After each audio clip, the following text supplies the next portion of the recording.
Welcome to the Lovecars On The Grid podcast, your global motorsport roundup with me, Tiff, Needell and Paul Woodman.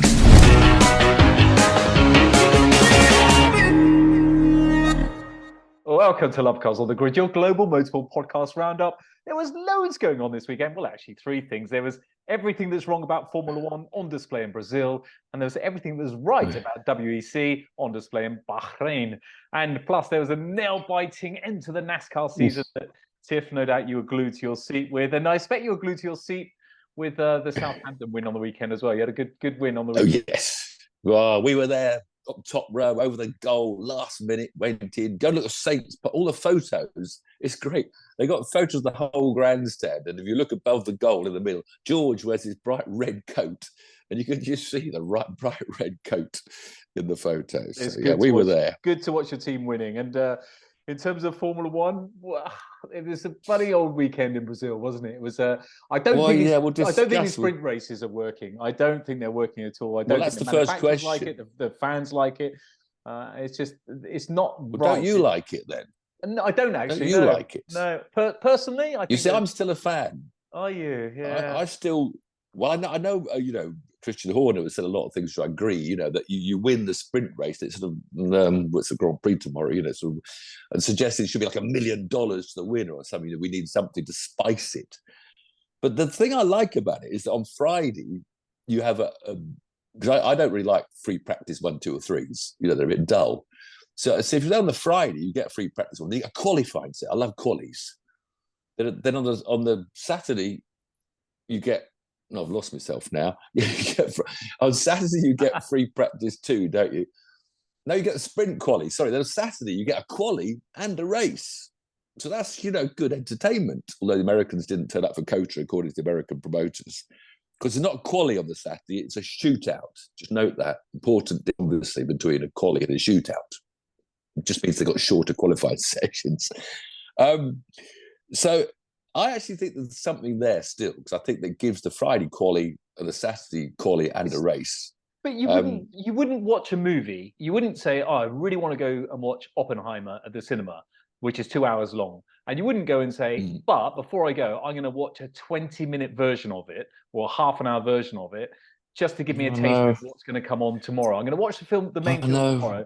But I'm going to watch because it's the same. It's the same cars that do well in the sprint clearly do well in the race as well. It's too much of a.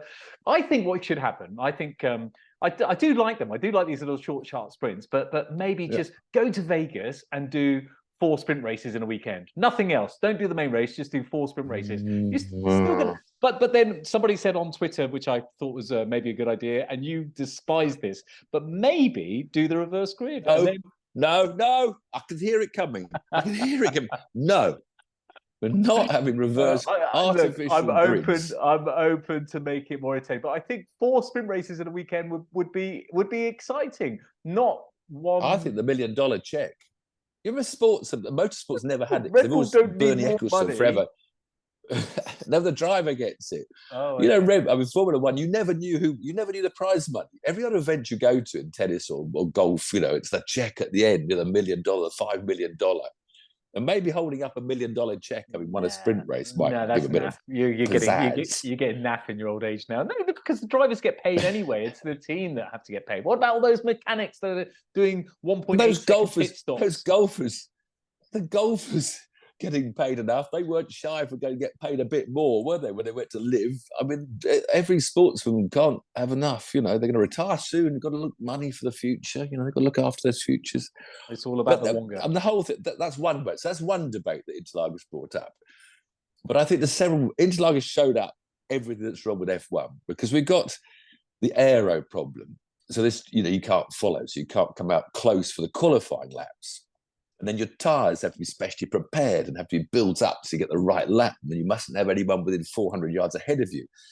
So obviously we saw them stopping in the garages in Mexico. So now they come out with this new rule where they had to keep left, going out of the pit lane, and you could overtake, which sort of worked. I thought that was a step in the right direction. But you still had, people overtaking with 2 wheels on the grass. Russell got 2 place grid penalties. So did Ocon and Gasly because they didn't move over enough. And it's the cars, it's the regulations that all these problems are exasperated by the cars themselves. Because they're so air obsessed, so you can't follow within 400 yards without being slightly slowed. They're so tyre obsessed because Pirelli have been asked. It's not Pirelli's fault. They've been asked to come up with these tyres that run out of rubber very quickly and have soft, medium, and hard. And so that's because the cars can't race on their own because they're so scientific and aerodynamic. So you have to have tyres that gives artificial handicapping, say. Then you got the DRS. Now, I sort of persuaded myself that DRS, I thought we had to get rid of it with the new regulations that Ross Brawn was coming up with. Furthest from the truth I could possibly imagine. We are having DRS forever. So this is something we've got to get used to. It's not ever going away. But now I think, well, if you're going to have it, I persuaded myself that DRS was like a slipstream because the aero under the cars you don't get much slipstream, you get a little bit, but not enough to overtake. So I've told my brain that, okay, we're just giving them slipstream, which the aeros take away. Well, then give it from lap. Why we have this 2 laps or 3 laps? Because in 2 laps, the front cars are usually split out by 2-second gaps because they can't follow in the opening 2 laps because they're worried about wearing out their tyres or overheating their stupid tyres. And so everybody's out of DRS range normally, within a couple of laps. So let's have DRS from the word go. And let's have no DRS in qualifying because that allows a car like the Red Bull maybe that's got, an extra scientific advantage if you've got a really good DRS. So why have DRS in qualifying? You're not following anybody. Why penalise Red Bull for having the best DRS in qualifying? No, I just think it's silly seeing it opening and shut during qualifying. Yeah. No, take it away. Take it away. I don't think it should be there in qualifying, but you can't just take it away because Red Bull are doing well. You can't just say, oh, well, they're doing too well. No, not because that was just an example. I just picked a Red Bull. That was just an example. I just don't think we need the slipstream when you're on your own. Then there's the track surface. They're all moaning interlagos. It was an old surface which rubbed the tyres up the wrong way. So what? Yeah, but let's say you could. Yeah, but yes, I can see now them telling the interlagos you must resurface the whole track because they have to have these no bumps, smooth, the same friction factor on every track around the world. They're too big, too technical. Exactly. Yeah. Yes. Well, that's what I'm saying. Interlagos highlighted all the problems that these aero giants, demanded. We're talking about the race later. We had this magnificent, Lando attacking Max. Then Max sort of looks, he's got a bit close to me. So he just puts his foot down. Max is going, because they're all, I will describe the sprint race as like a Formula E race. Now, that is the biggest insult I could possibly give Formula One. Because all the drivers were driving around like Formula E drivers, conserving their soft tyres. Because they had to do 26 laps, or whatever it was, 26. So they couldn't stop. So they were all just backing up, going as slow as they could. And Max did that at the beginning of the Grand Prix. So he was going as slow as he thought was about right to make his tyres last. And then all of a sudden, Lando's alongside him. So he just squirted the throttle for 1 lap, I think it was. I think he pulled out 1.8 seconds in 1 lap. Yeah, in 1 lap, yeah. And then just relaxed again. And then, so that's what I was really banging at. It's just, and we're stuck with this. And I'm getting really worried that, Vegas is coming up next. We've got Miami that, Formula 1 is just going to be a show for the rich to go and drink champagne, eat fancy food, watch the racing on the telly inside their corporate boxes. I mean, Interlagos is the greatest racing circuit. If it is, and it's successful, and that's where they want the business to go, it's a shame for people like us who love the motorsport and been following for years. Yeah. But let's move on to something else, and they'll lose their core their core demographic because there's so much good racing out there. I think they will. Because it's getting frustrating. It's getting frustrating not just with the cars, but getting frustrating with the circuits. We're holding on by dear life to have Spa on the calendar. One of the most iconic and most magnificent racetracks in the world, and they are changing it. Instead of that, we got Vegas because wow, look at this! It's $2,000 to go and watch it, and you can go partying. That's Max. I mean, Max, you have to love Max. He's quite honest these days. He's on the top of the tree, and he says, I don't think Vegas is much of a race. He said that, because he knows. He looked at the simulator. They're all 90-degree corners, as American street tracks tend to create. Magnanimous Max, Tiff, magnanimous Max when he's winning. Trust me, as soon as it starts evening out of this mature magnanimous Max, trust me. On the tracks, the horns will grow. On the track, the horns will grow back. And it's But off track, he says his mind off track. Tiff, you're damned if you do, damned if you don't. All these guys, I feel sorry for them. They're thrust into the spotlight. Everything is under a microscope. Whatever they do, whatever they say, however they act, it's under a microscope. But some people do themselves less favors than others. Look at Lance Stroll, for example, when he's slouching on the chair, doesn't care where he is. But it is tough for these guys. I do feel for them. But the other thing that came up into light as well was cooling of cars. Again, these cars are so scientific, and engineers want a smaller opening for your brakes and your engine cooling because that reduces drag. And so they're so obsessed with this precision that the two Ferraris, they start the sprint race, they're immediately told you've got to lift and coast. You're overheating. You've got to lift and coast. So they were lifting and coasting around the sprint race because they weren't allowed to race. And the tyres wouldn't let them race, and the engines would let them race. Then the brakes overheat, the brakes won't let them. We've got to make cars more durable, tyres more durable. And I don't know. You imagine saying in a 24-hour race at Daytona or Le Mans or something and saying, right, lads, could you just lift and coast for a little bit because we've got to protect the car. Well, we did in the Group C days. I raced. Well, Tiff, we're going back 30 years. We had to, I know. But we had to lift and coast. You always have to lift and coast occasionally. Yeah. You occasionally get to a situation. If doing 14 laps of Le Mans is better than doing 13 laps, sometimes you lift and coast so you can do an extra lap before you stop, which in 24 hours might give you an extra stop. We're not talking about 1985. We're talking about 40 years. I know. So it's very different now. So then we get to the quali problems. The quali problems still go on and on. Slow car. We had this awful accident with Ocon and Fernando, and it wasn't Fernando's fault. There's so many cars cruising around that you're going to overtake someone every time you're doing quali lap. You're going to overtake four people who are trying to get out of your way. And Ocon had this bit of a twitch and slid out, and poor old Alonso was there, and huge shunt. So you've got to look at the American qualifying system. I mean, they never do any of these things. They never listen to me in our little podcast.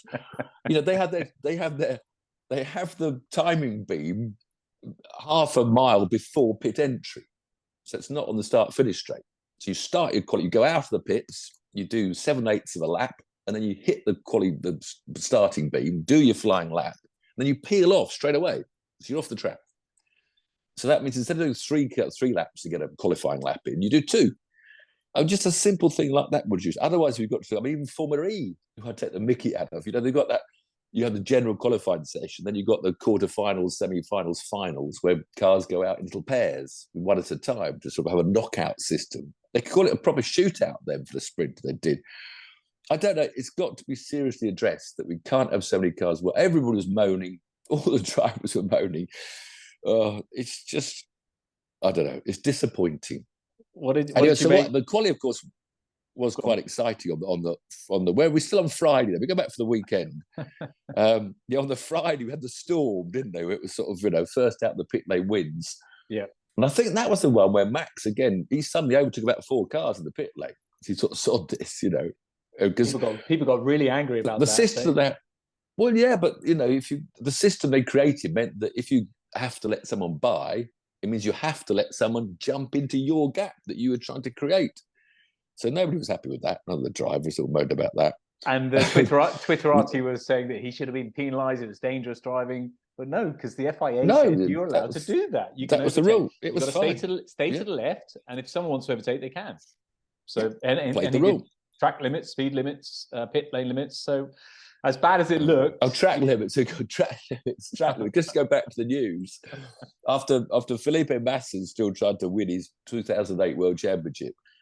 Retrospectively, the Haas team have protested the Cota race because they were done. Hulkenberg got extra track limits right at the end, and so they've gone back and they want evidence. They found evidence that Albon and someone else had track limits that weren't penalised. So they're trying to redo the results of Cota. And if you wonder why the difference is with, I don't mind that so much because the difference is it's worth a lot of money to these guys where they finish in the Constructors' Championship. But this is the problem with track limits. But this just highlights. Yeah, but it highlights the problem with track limits. This is going to happen because you can't watch every car on every lap and this whole circuit is ringed with an electric wiring system that pings them, which is why I think you have some sort of physical barrier. But then we've got motorbikes that don't like gravel. Oh, there's so many we started with football, and I'll give you a football analogy. You win some, you lose some. There was a massive debate, top of the table, Arsenal, Newcastle. You win some, you lose some.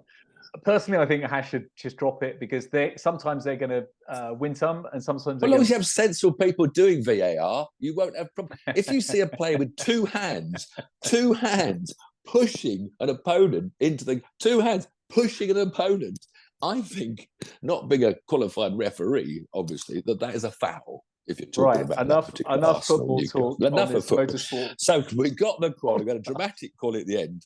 Poor old Lando, who'd been set fastest in FP3, looked like he was on the pace. Poor Lando. Didn't jump the queue in the pit lane. He's in the era of the most successful car and driver ever. He would have won so many. So we had Max still got Leclerc was second. It was like whoever got out first was on pole. Second was Leclerc. I mean, this amazing Aston Martin second row with Stroll beating Alonso because everyone that was afterwards, they all went slower because the wind got up. Mercedes were then afterwards, so they had a Mercedes row 3. Then Lando was 7th, but then of course Piastri spun, and I did feel sorry for Checo Perez, who'd had a good weekend. He was within 1/10 of Max almost in all the qualifying sessions, and then Piastri spins in front of him, and he ends up 9th on the grid for the Grand Prix. So I felt a bit sorry for him. He was having a good weekend. He had a good weekend. So that was like Friday's drama. Got a bit wet if you're the spectator there going home because I think it rained slightly after the quali ended. Then Saturday morning we had a sprint quali, didn't we? The shootout, shorter sessions, everybody moaning about being held up, people getting in each other's way. But at least Lando got his pole position. So Lando finally proved that McLaren was there. But the race was this Formula E slow bicycle race on the Saturday afternoon. It was just, the silly thing is it looks quite exciting to the uninitiated, I don't want to say but the casual viewer of motor race. They watch Formula E and think, God, they're all close, the whole race. That's amazing. And behind sort of, Max disappeared, obviously, Max, and behind Max and Lando, there was a great chain of cars, which were quite interesting to watch. But they were all saving their tires. They were all just cruising around, and the Ferraris were lifting because they were overheating. So that's not racing. That's not racing. It's surviving. Yeah, but it looked spectacular. Then suddenly we had the Grand Prix, of course, and that had more controversies.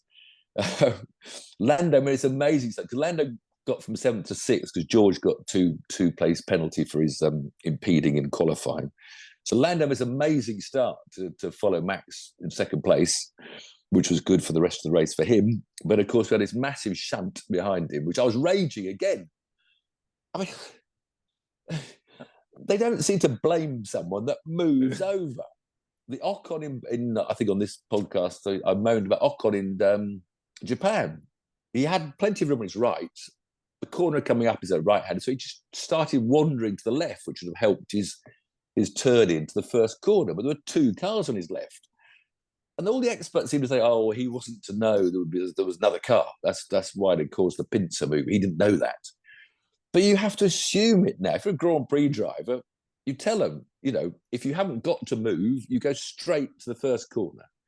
And nobody picked up on K-Mag. Just said, K-Mag pincered Hulkenberg. He didn't blame him. The stewards didn't penalise him. I'd have banned him for a race. And I love K-Mag. I'm a big K-Mag fan, don't get me wrong. But that whole crash was caused by K-Mag moving over unnecessarily. I mean, he obviously knew his teammate was there because he'd just gone by his teammate. But, you've got no peripheral vision, and you just have to assume that there might be 3 cars, and might be another car. You've got to go straight. Yeah, I agree. Because he wiped out, ruined poor old the Williams, Albon's race, wrecked his car, huge wreck, and took 2 Hasses out. Then Alex's tyre bounces off the track, takes Piastri's wing off, goes back up in the air, lands on Ricciardo's wing. So they both had to pit for new rear wings, which they could do because the race was red flagged. They were still their races ruined as well. Yeah. Of course, we'd already lost Leclerc. Leclerc with his Ferrari seizing up its hydraulics and spinning him as the barriers. So that was it. But we lost one already. Then we'd lost K-Mag and Albon on the first thing. And then, we had Bottas, Piastri and Ricciardo. So that's 5 cars virtually sort of knocked out of contention. And then we had the race, which we had this wonderful moment with Lando having a go at Max before Max said, "Yeah, sod this, I'm off." But it looked like race out front. Everybody, me included, was thinking, "Wow, this McLaren's got some pace. This is going to be amazing. Well, yeah. Lando's going to get in the lead." But that's because Max was having a cruising couple of opening laps because they all had to save their flipping tires. And then all he did, I think he pulled out 1.8 seconds on a lap in a race. Incredible. It was a good second place. Well, it was a brilliant second place for Lando. Just such a shame that he's, as I said, racing in this era with Max. We had the Mercedes entertainment from George's radio message entertainment. And I don't know what Lewis was thinking, because George quite rightly said, tell Lewis, I'm not going to try and overtake. So Lewis was the DRS train leader because Alonso was away in third, having made a good start. So as long as George was behind Max, so he told behind Lewis. So he said, I'm not going to try and overtake, but give me the DRS. Yeah. I've got to be in DRS. Which he should have done. Lewis should have done that. Yeah. Yeah. All of a sudden, one like Lewis has a bit of a spurt on, and George is saying, well, are we a team here, or, are we racing now? But Lewis shot himself in the foot. He's the one trying to beat Perez for second in the championship. Because as soon as he lost George's DRS, Perez overtook George, then Perez caught up Lewis and overtook Lewis. So the Mercedes were a mess. I don't understand. Yeah, their strategy is awful in terms of working together. But I think Lewis is just so paranoid that George is going to say, right, now move out the way. I'm fast, so I want to go through. But you should be using DRS, really using it as a team to gap Perez. Yeah, I know. Yeah, it was weird. But then, of course, George did catch up Lewis. I can say Max. George did catch up Lewis at the end. He did have a bit of a dig. I'm fast, didn't he? Then he overheated. He had to retire from overheating. I'd fallen asleep by this stage in the middle of the Grand Prix. It was very dull, wasn't it? But then luckily we had this magnificent Alonso moment at the end. Checo had finally caught. He was going to get a podium after all the trials and tribulations of the races gone by, qualifying ninth because Piastri had spun. And he gets Alonso. And then there was always, by then, of course, the tyres are knackered. So now they're both driving as fast as they can, which is quite nice. They're not preserving anything. They're going for the moves. But I think Checo, he pulled out at almost a second, didn't he? And then I think he had a little bit of an error going on to the big straight with a lap and a half to go.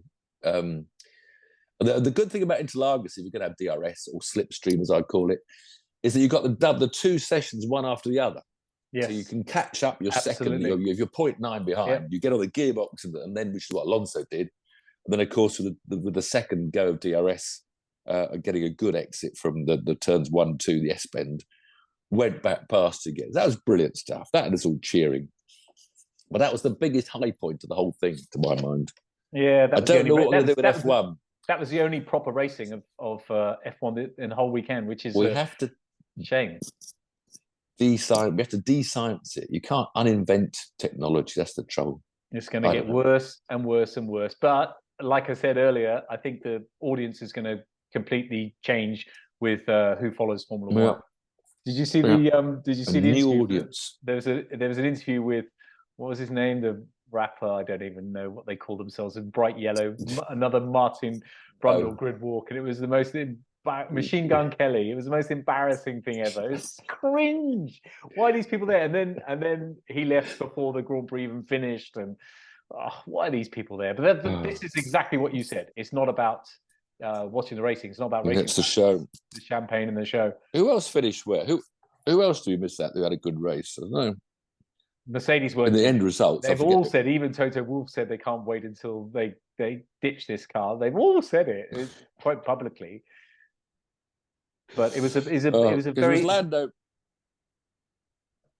Lance had a reasonable race, but obviously Aston Martin was very quick. Lance got fifth, didn't he? Ferrari, terrible sixth.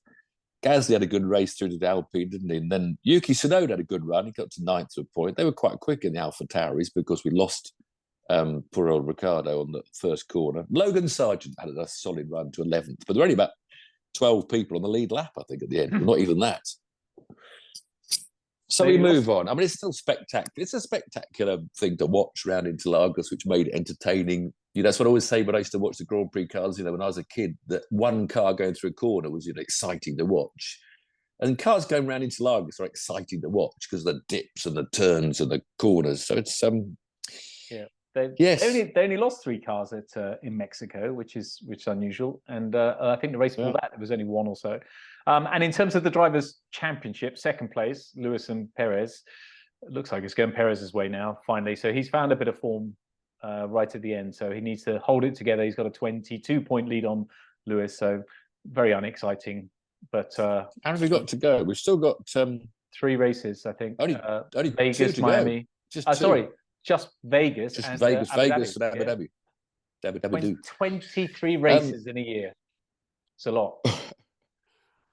Well, it's over in Bahrain, of all places, to have World Sports Car Championship. I'm not sure how many crowd turned up. World Endurance, yeah. The World Sports Cars were demonstrating what's really great about the growing size of sports car racing. Not because it was in the Bahrain race, just because the quality of the field, is growing and growing. And for racing enthusiasts, this is the place to be. 8 hours of Bahrain perhaps was a bit long and a bit drawn out.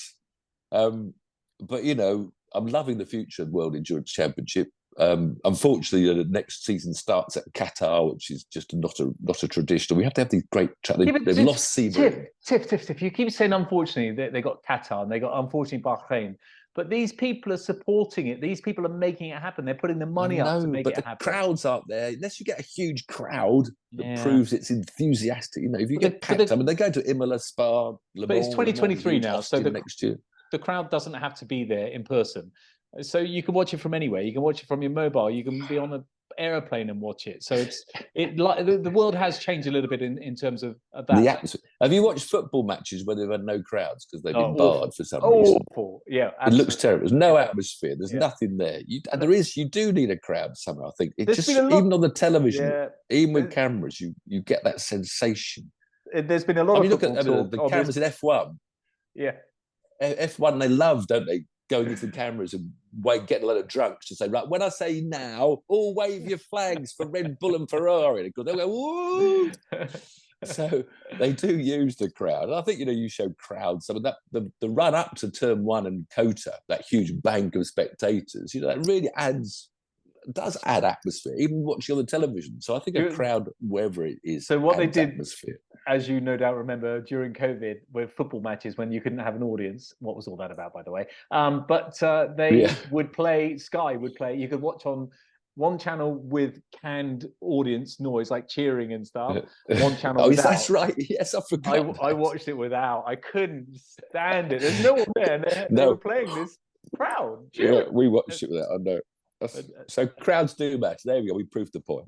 Okay. But no, 12 LM8 mixture of LMH and then MDH cars turned up at Bahrain. 2 Toyotas, 2 Ferraris, 2 Penske Porsches, 2 Peugeots, a Cadillac, a Van Wall, plus 2 privateer Porsches. That's I like about the fact. I do like that you can buy a car that costs about $10 billion. And next year there's going to be 18. There's going to be 18 LMP cars. Alpine are joining, BMW, Lamborghini, and this weird Assotta Frashtini, if it actually turns up, which is tested. So I'm so looking at them. 18. It was the last race in the World Series of LMP2. They've got their own championship next year. 11 of those turned up, not coming back next year. Then 13 GTE AMs. And that was the last race for GTE because it's going to be GT3. And there's going to be 18 GT3s next year and 18 prototypes. The GT is going to have Ferraris, BMWs, Lamborghinis, Porsches, Corvettes, Lexus. So next year, Qatar, Imola, Spa, Le Mans, Austin, Fuji, Mega. But no Silverstone. We got lost out. See, we're losing out. British fans who would go watch an endurance sports car race. But it turned out it was the Toyotas, again, they dominated at the moment. They've still just got that edge with the extra experience. They finished first and second. But also the title was decided. It was a bit of an incident at Turn 1 because the championship was still between the 2 sets of Toyota drivers, the number 7 and the number 8. But they'd qualified the Cadillac. Earl Bammer had qualified the Cadillac third, but he locked up his brakes, his fronts, again, fly-by-wire brakes. He said he didn't know why, and the front's just locked up, and he's slid about 100 yards into the back of the number 7 Toyota, Mike Conway's car. So with it fly-by-wire, can they not pump the brake and just sort of No, I don't know what you can do. I'm not sure what you can do. No, I think because it's turning the brake distribution, because it depends whether it's gathering battery or not gathering battery as to how much deceleration you get from the rear tyres. So, but that meant that the number 8 Toyota escaped to win the race easily and take the championship. The second year running, the crew of Brendan Hartley, Sebastian Buemi and Ryo Hirakawa took the title again. Ferrari's a bit off pace. I think they qualified about 4th or 5th or 5th and 6th. No, Porsche was 3rd. They qualified 4th and 5th, but they battled back to finish 3rd. A privateer Porsche, the Jota Porsche, finished 4th with Britain's Will Stevens as one of the drivers. So, the racing still the Toyota have dominated, but I don't think they will so much next year. The Peugeots, who don't have a rear wing, which I've mocked ever since we first saw it on this very podcast. It won't work. It won't work. Well, they qualified 10th and 11th for the 12 cars and finished 8th and 9th. And rumour has it that when we next see it testing, he may well have a wing on the back. Don't tell them I didn't tell them. Don't tell them I told them. LMP2 is the last ever LMP2 in the World Endurance Championship. Robert Kubica was part of the winning trio. And they won the championship as well. Him and the Swiss Louis Delatrese and Portugal's Louis Andre won the last LMP2 race and the championship. Whereas we had this wonderful story, the GTE AMs of the Iron Dames ladies. You see, you won't get that in Formula One. Winning, and they won the GTE AM race. Didn't win the championship. That went to the Corvette crew won the championship over the whole season. And the great thing about this GTE AM and the GT3 next year is you have to have a gold, a silver, and a bronze. So all drivers are quantified over their previous experience, and you go to the FIA and you get a rating. And the gold driver is the Swiss girl Rahel Frey. The silver is Michelle Gatting from Denmark, and the bronze is the Belgian Sarah Bovy. So they all combine the balance between talent. The idea was to bring more and more bronze drivers, the rich amateurs, which has been history of sports car racing ever since I started. I had a rich boss. I had a manager of Pink Floyd build a car that I raced at Le Mans. So you have to have these 3 categories of drivers. So the bronze bloke brings £10 million or £5 million because he wants to race. So that sort of makes a healthy mix.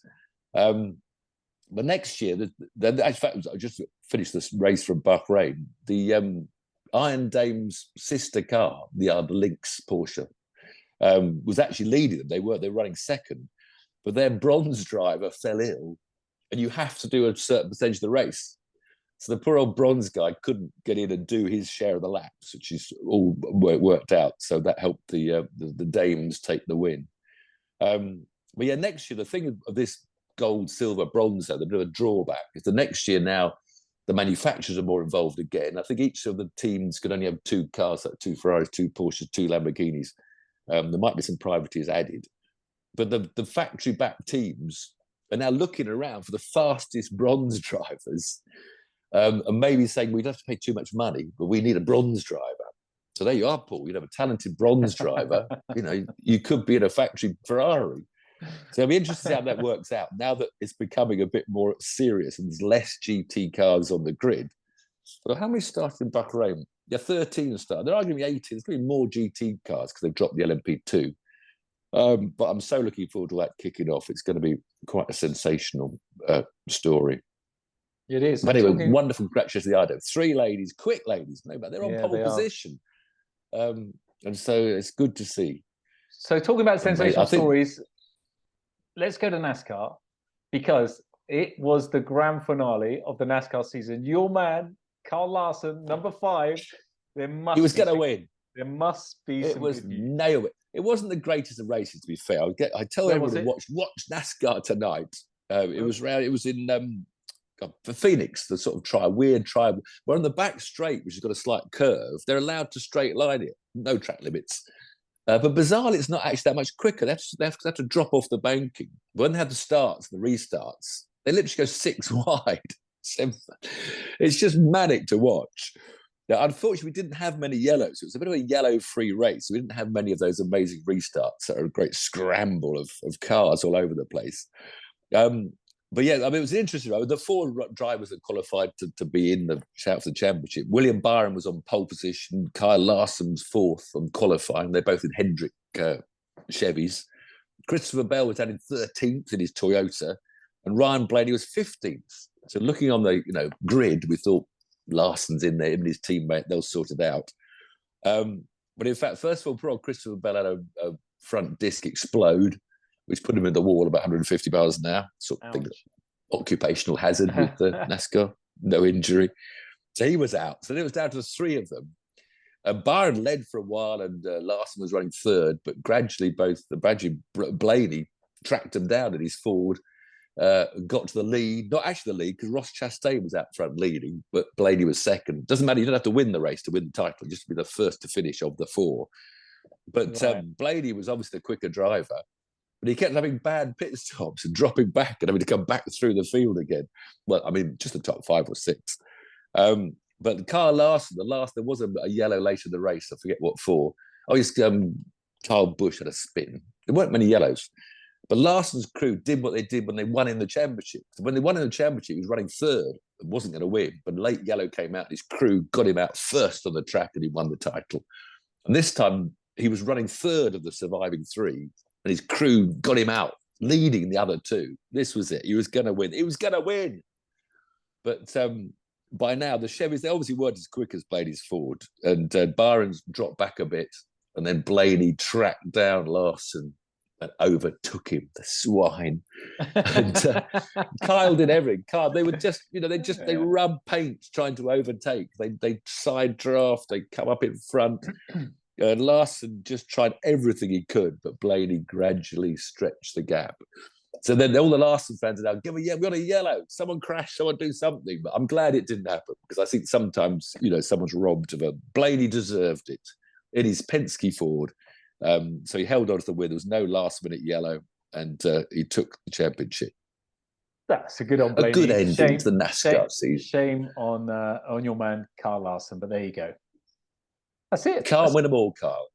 That's it for the week. I got some news hot off the press. Our little Ford KA, the V-Box Race Logic car. Hold on a minute. Before you go any further in KAs, apparently I've been volunteered to race next year. Apparently it's a deal, according to some twit. Yeah, you told me you wanted to race. You said you only do an hour. I've since watched Brands Hatch Crashes video. When they roll coming out of Paddock Hill Bend, they don't just fall over. They roll 3 times or 4. They don't just fall over. Johnny Milner, ex-British Rally champion, he was there as well. Mick Tandy, Tiff. Oh, you're not going to roll it, are you? It's only, well, hopefully you're not. Anyway, but what news are you going to bring? Our little Ford Ka, I say our, the V-Box one, needs a new shell, needs a lot of TLC, needs probably, which is huge in the world of KA racing, needs about $3,000 spent on it. So I don't know whether we will be out next year anyway. You're going to start fundraising. You sort of GoFundMe. You're about to start crying and GoFundMe. Yeah, I might do. I need that to pay the mortgage. That's it this week. Thanks for joining as always. And next weekend, MotoGP. The only thing on. We always have to tell you. Always forget to tell people. Excitement builds. You're ready to leave us. Where are they? I can't find my own notes now. Of course, the Malay Sepang, great track, wonderful. There should be 3 fantastic races. Where's Malay? How far ahead is they in time? So they'll be in the more early mornings. You have to get up early or just record it. I quite like Sunday mornings. If you can record it while you're sleeping, then you just get out of bed and don't do any social media and watch them as live. Yeah. And of course, the titles really being fought out. MotoGP and Moto3 still going to the wire. 3 races on the trot now to decide their champion. 3 weekends on the trot. Pedro Costa's pretty won Moto2, but great racing. Perfect. Good. Thanks for joining. See you next week.